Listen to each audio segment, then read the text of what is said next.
오늘 진짜 전략 GFM 투자연구소의 이진우 소장과 함께하겠습니다. 어서 오세요. 네, 안녕하세요. 네, 앞서 말씀드린 것처럼 국채 금리가 미국에서 10년 만기 중심으로 오르면서 우려감을 쌓아내고 있습니다. 물론 경기가 회복하기 때문에 국채 금리 오른다라고 하면은 뭐 할 말이 없겠지만 그래도 또 물가 상승에 대한 우려감, 또 중장기적으로 보자면 기준금리 이에 따라서 상승할 수 있겠다, 이런 우려감을 우리가 가질 수도 있잖아요. 예. 일단 어느 정도를 변곡점 수준으로 봐야 되는 건가요?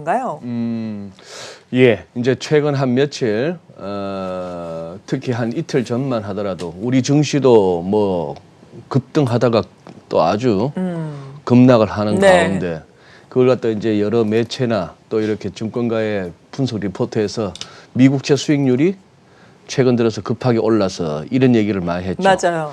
밤사이도 그렇고 어제도 그렇고 한 이틀 정도는 조금 이렇게 숨고르기 양상을 보이면서 국채 수익률이 이제 하향세를 보였습니다. 자, 지금 이걸 국채 금리가 오르는 걸 좋게 봐야 되느냐 나쁘게 봐야 되느냐 좀 고민스러운데 자, 이거 한번 보시죠. 자, 이게 이제 소비자 물가지수로 따져보는 미국의 인플레이션율 장기 추이입니다. 여기 가운데 제로고 아래쪽에 마이너스 가는 경우도 있죠. 이거 보시면은 언제겠습니까? 뭐 1914년 이후부터 데이터니까. 상당히 오랜 상당히 기간이네요. 오래된 기간이죠. 29년 이 무렵은 대공황이고 그 전에도 즉 디플레이션 시대도 좀 있었다는 얘기죠. 네. 그리고 우리가 기억하는 거는 언제? 2008년 금융위기 왔을 때 여기 보시면은 있고 살짝 2015년 6년 그 무렵에도 한 번 있었는데 CPI가 20% 가던 시절도 있었습니다. 그러니 우리가 옛날에는 21세기 접어들기 전까지는 맨날 경제학에서 이놈이 인플레이션 어떡하거나 이 고민만 했던 거예요. 네. 자, 최근 5년 특히 어제 이제 CPI가 발표됐죠. 미국 12월 달에 12월 발표가 나왔는데 전월비는 이렇게 나왔습니다. 전월비 플러스 0.4 그리고 전년비를 한번 보시면 이 그래프는 전년비인데 1.4%예요. 그동안 1.2%에서 두 달 머물다가 1.4% 올라는 왔습니다만 지금요 빨간색으로 꺼놓은 2%가 소위 말하는 연준의 타깃 아닙니까? 그리고 연준은 앞으로 뭔 얘기를 했습니까? 이게 한동안 2% 위에 올라가도 금리 안 올린다는 얘기가 그렇죠. 핵심이죠. 네. 왜? 2% 아래에서 너무 오래 머물렀으니 평균으로 따지자 이런 얘기였습니다. 자, 그런데 이거는 이제 하이투자증권 보고서에서 가져온 그래프인데 요거 때문에 신경이 쓰였던 거예요. 최근 들어 보시다시피 좀 급하게 올랐다는 느낌 들죠. 그리고 10년물하고 2년물은 고만고만한데 10년물이 막 이렇게 뛰고 있습니다. 그러다 보니까 이른바 수익률 곡선이 이렇게 가팔라지고 있는 거죠. 지금 2년물 수익률부터 해서 쭉 오른쪽으로 가면서 장기물로 가는데 당연히 장기 금리가 단기 금리보다 높죠. 근데 여기서 왜 한 달 전이나 6개월 전 대비 이 단기물은 그대로인데 장기물만 올라가느냐. 그러다 보니까 가팔라지는 스티프닝이죠. 이 부분은 이 단기물 쪽은 아무래도 연준의 통화정책, 즉 정책 기준금리의 영향을 받다 보니까 연준은 계속해서 앞으로도 한 2, 3년 금리 안 올린다 하니까 못 오르고 있는 거고 이 부분이 올라가고 있는 이게 이제 신경이 쓰이는 거죠. 또 하나 더. 지금 이 그래프에서 위에 한번 보시죠. 지금 요 까만색이 이른바 명목금리입니다.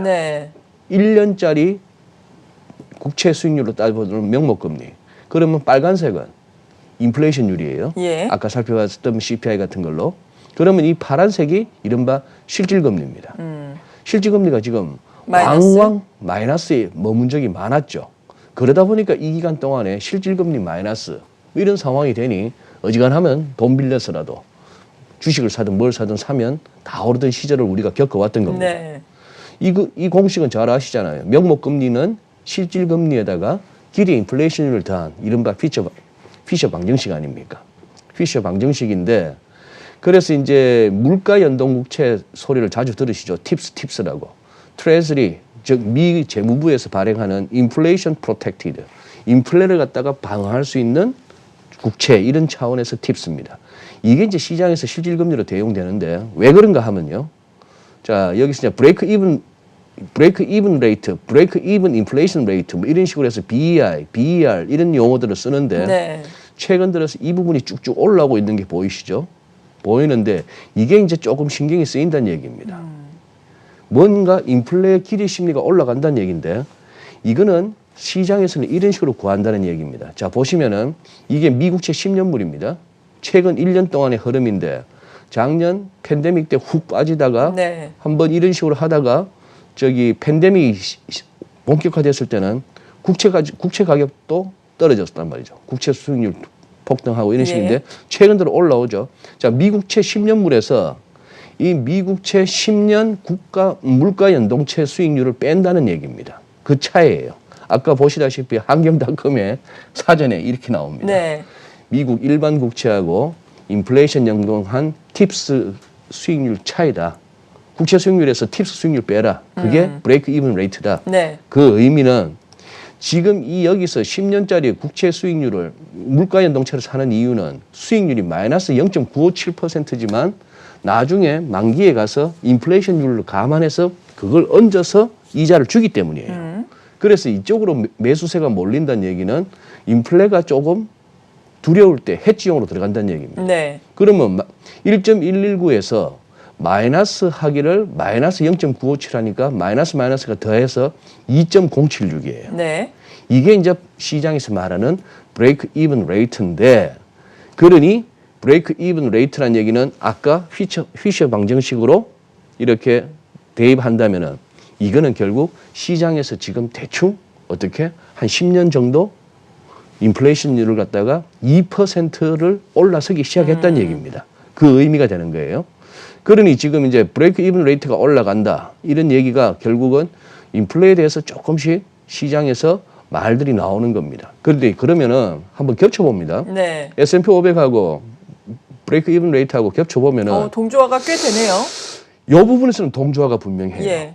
이 부분에서는 동조화가 분명한데 길게 봤을 때 딱히 몇 년부터인가요? 이게 지금 한 2015년 어라운드입니다. 네. 예, 이 무렵부터 해서 이렇게 보면은 이 기간 동안에 이 부분에 관련해서 딱 어떤 정형화된 이게 오르면 주가가 좋다, 내리면 좋다라고 하기는 뭐한데 최근 들어서는 이렇게 이것도 워낙에 우리가 너무 인플레 없는 시대에 살다 보니까 인플레가 좀 회복되기를 기대하잖아요.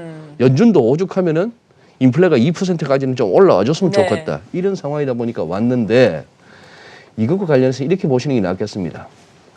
여기서도 나스닥하고 10년 국채 수익률 한번 겹쳐봤는데 통상적으로 이건 같이 간다고 보거든요. 시장에서는 국채 수익률하고 주가 지수하고 겹쳐놓으면 같이 오르든지 같이 빠진다. 왜? 제일 설명하기 쉽기는 주식 오를 때 어떻게 되죠? 국채는 국채 쪽으로는 덜 가는 거죠. 그렇죠. 주식 빠질 때는 어떻게? 주식이 훅 빠질 때는 안전자산이라고 하는. 자, 그래서 이렇게 봤을 때 어쨌거나 지금 이거 갖고 말은 많습니다만 제일 경계해야 되는 상황이 이런 상황이죠. 주가도 빠지면서 급하게 빠지면서 국채 수익률도 급하게 빠지는 이른바 flight safety라고 하는 다들 안전자산으로 막 몰려가려고 하는 그 상황이 이제 간 거죠. 그래서 최근 들어서 워낙에 좀 시장이 좀 흔들리다 보니까 국채 수익률도 오르고 하다 보니까 그랬습니다만 지금 이제 다들 고민인 어디까지 가면 그러면 시장이 안 좋지 하는 부분을 딱히 말하기는 좀 어려운 부분입니다. 우리가 0.5%, 0.6% 10년물 거기서 오래 머물다가 거의 지금 2배 상황이 왔죠. 일견 생각하면은 뭐야 이거 경제 주체들의 이자 비용이 2배로 늘었네. 부담스럽겠네. 싶은데 또 이렇게 생각해 볼 수 있는 거죠. 워낙에 금리가 낮잖아. 네, 그렇죠. 이자 비용 그거 뭐 2배 늘었다 하지만 그걸로 해서 투자를 했건 실물에 투자를 했건 금융시장에 투자를 했건 버는 게 더 많은데 뭐 아직도 이런 상황입니다. 여기서 아마 지금 아까 그 차트 한 번만 더 보시죠. 이거 2.75 뭐 내지는 2% 위의 금리가 불과 얼마 전입니다. 그렇죠. 불과 얼마 전인데 이 상황에 오지 말란 법도 없습니다. 그런 상황이라서 지금 조금씩 이제 국채 수익률 상승세에 대해서 시장이 조금 신경을 쓰고 섰는데 제 생각에 아마 한 이 무렵 한 1.5% 라운드를 넘기 시작하면은 진짜 조금 공포스럽게 다가올 수는 있을 것 같습니다. 네, 그게 작년 총 거죠. 네, 그렇죠. 네, 그 네. 정도 수준까지 우리가 좀 변곡점으로 1.5 정도는 생각해 보고 시장에 대응을 해야 되겠습니다. 이런 가운데 여기에 대한 해석이라든지 발언이 좀 분분해서 이 부분의 해석이 좀 어떻게 돼야 될지 궁금하거든요. 이번 주에 특히나 연준 인사들의 많은 발언들이 있었는데 비둘기파적인 의견을 낸 연준 인사들이 있는 반면에 다소 매파적인 의견도 나왔었고 네. 그리고 또 바이든 행정부 출범을 이제 뭐 10일 안쪽으로 남겨두고 있잖아요. 네. 이런 가운데 재정 정책이라든지 경기 부양책에 대한 기대감은 여전히 있는 상황인데 어떻게 지금 해석을 해봐야 될까요? 오늘 그러니까 제롬 파월 연준 의장도 어디선가 연설을 할 일정이 잡혀 있고 예. 그래서 연준 지역 연방은행 총재들이 이 사람은 이렇게 말하고 저 사람 저렇게 말해서 뭔가 좀 교통정리가 필요한 상황이라서 좀 주목을 끄는 데다가 애초 발표된 예정대로라면 바이든 당선인이 오늘 이제 수조 달러라고 표현했습니다. 그러니까 1조 달러는 넘겠죠. 수조 네. 달러라고 얘기했으면. 기존에 지금 뭐 9천억 달러 이런 거에 말고 플러스로 또 수조 달러의 경기 부양책을 갖다가 발표하겠다고 지금 일정은 잡혀 있으니까 오늘 저녁도 궁금한데 그렇게 되면 수조 달러의 경기 부양책이 실제로 발표되고 이루어진다고 한다면은 국제 시장이 저렇게 한 이틀 숨고르기 할 정도는 아닌 것 같아요. 그 수조 달러면은 이거 국채 발행 말고는 답이 없는데 네. 그렇다면 국채 수익이 올라야 되는데 자, 이 얘기입니다. 로버트 카플란 달라스 연방은행 총재하고 그리고 라파엘 보스틱 아틀랜틱 연방은행 총재하고 두 사람이 최근에 이런 얘기를 한 거예요. 네. 이른바 살짝 QE 테이퍼링 자산 매입 규모를 좀 줄여나가기 시작하는 것에 대해서 살짝 이렇게 운을 뗀 겁니다. 경제가 지금 예상대로 잘 가면 연말에는 금년에 네. 자산 매입 축소에 대한 진지한 논의가 있어야 되는데 이 발언을 했고 그 전에 보스틱 총재도 매우 강력한 경제 반등이 일어날 경우에 조금 경제 정책 바뀌어야 되는 거 아니야? 그래서 금년에 채권 매입 축소 아이디어에 자신은 열려 있다 이런 식으로 얘기를 하는데 둘 다 전제 조건이 있습니다. 전제 조건이 뭔가요? 경제가 좋아야. 네. 그 그것도 얘기. 뭐 좋게 해석하면 좋은 부분이고. 네, 좋은 예. 얘기입니다. 이 부분이 이제 나오니까. 그런데 이제 시장은 이 발언에 왜 신경을 썼는가 하면 네. 2013년에 버냉키 당시 연준 의장 입에서 테이퍼링 소리 나왔을 때 시장 경기했던 거 기억나잖아요. 네. 긴축 발작, 예. 테이프 텐트럼.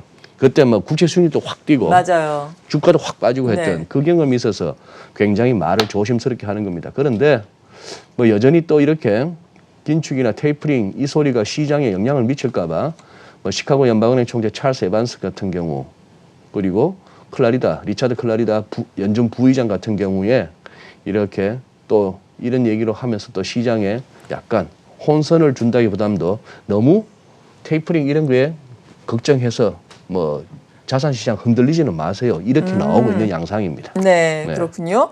그리고 또 시장에서 이슈화가 되고 있는 것이 비트코인의 비트코인. 가격이잖아요. 네. 간밤에도 또 라가르드 ECB 총재가 비트코인에 대해서 발언을 하기도 했더라고요. 뭐라고 했죠? 이제 규제에 대해서 규제를 할 필요도 있다. 뭐 아하. 이런 약간은 뭐 악재성 발언을 했어요. 네. 이런 가운데 또 미국의 월가에서는 뭐 1억 우리나라 돈으로 하면 1억 원 넘어갈 것이다. 이런 전망도 내놓고 있는데 일단 뭐 고점에서 지금 변동성이 무지하게 크게 나오잖아요. 그러니까요. 어떻게 전망하세요?